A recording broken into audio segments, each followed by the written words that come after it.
In July of 2022, the state legislature voted unanimously that state planning agencies must consult with climatologists to predict the future water needs of Texas. The Texas Water Development Commission just recently announced that they estimate the population of Texas to grow from 30 million people to 52 million people by 2070.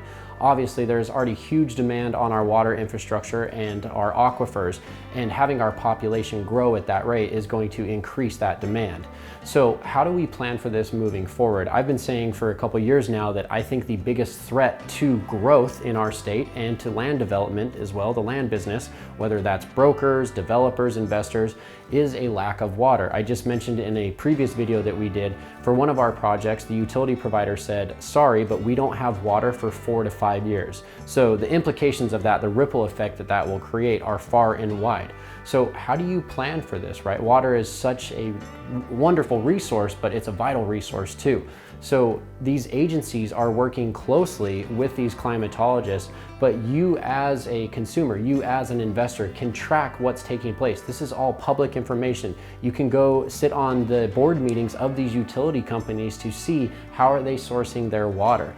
Many of the utility providers throughout the Austin area are now pumping the brakes, saying we are not accepting any new applications for LUEs. Again, I mentioned in a previous video, an LUE stands for Living Unit Equivalent. It's just a fancy way of saying water tap.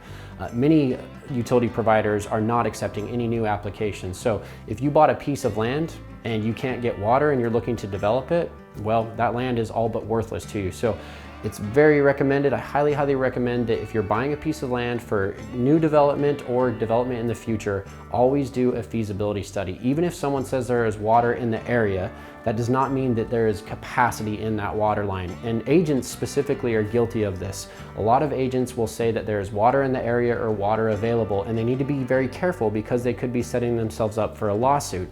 Because just because there is a water line, even if it's a very large water line, there could be demand already placed through LUE applications, and that could be tapped out, meaning there is no more capacity in that water line. So always do your homework. Again, I've always recommended in every video, consult with specialists, get with an attorney, do feasibility studies to protect yourself. But I think water is going to become a big issue, and there's a lot of misinformation out there depending on who you listen to, but it's always best to do your homework and just educate yourself, because it could drastically affect the land business and growth in the state of Texas.